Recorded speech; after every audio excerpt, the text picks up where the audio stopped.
इसकी शुरुआत एक चिट्ठी से हुई जो बिना नाम या पते के पहुंची। उसके अंदर एक नक्शा था, हाथ से बनाया हुआ और सदियों पुराना। डॉक्टर अर्जुन मेहता को अपनी आंखों पर यकीन नहीं हुआ। उसके निशान अनंत घाटी की ओर इशारा कर रहे थे, एक पौराणिक शहर जो 1000 साल से भी ज्यादा समय से खोया हुआ था। जिस भी खोजकर्ता ने उसे ढूंढा, उसका फिर कभी पता नहीं चला। फिर भी उन्होंने अपना सामान बांधा और अमेज़न के बीचों बीच निकल पड़े।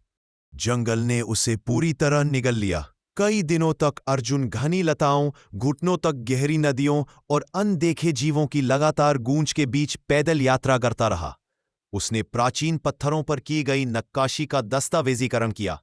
यह इस बात का प्रमाण है कि किसी ने कभी यहां सिर्फ मंदिर ही नहीं बल्कि और भी बहुत कुछ बनाया था।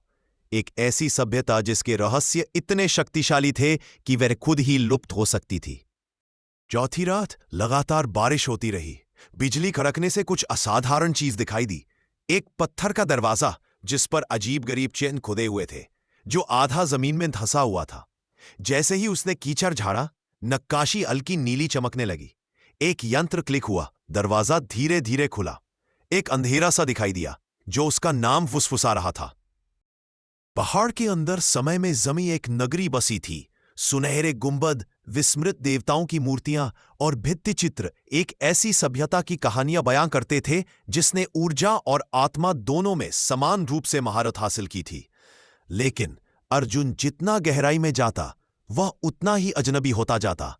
समय धीमा लगता। सुनहरी दीवारों में उसका प्रतिबिंब पलकें झपकाता था जब वह नहीं झपकाता था। शहर के बीचों बीच उसे एक चबूतरा मिला, एक क्रिस्टल जो दिल की धड़कन की तरह धड़क रहा था। जैसे ही उसने हाथ बढ़ाया, कमरा कांप उठा। होलोग्राफिक आकृतियां प्रकट हुईं, भूत नहीं बल्कि पूर्वजों की यादें। तुम्हें हमारा सत्य मिल गया है, वे फुसफुसाए। अब इसकी रक्षा करो। और इससे पहले कि वह कुछ कह पाता, मंदिर ने खुद को बंद कर लिया और रह गया सिर्फ सन्नाटा और उसकी अपनी सांसों की आवाज। हफ्तों बाद अर्जुन वापस लौटा। दुनिया को कुछ भी पता नहीं चला।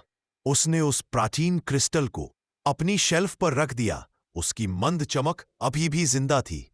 वह जानता था कि कुछ राज ढूंढने के लिए नहीं होते, वे आपको ढूंढ लेते हैं।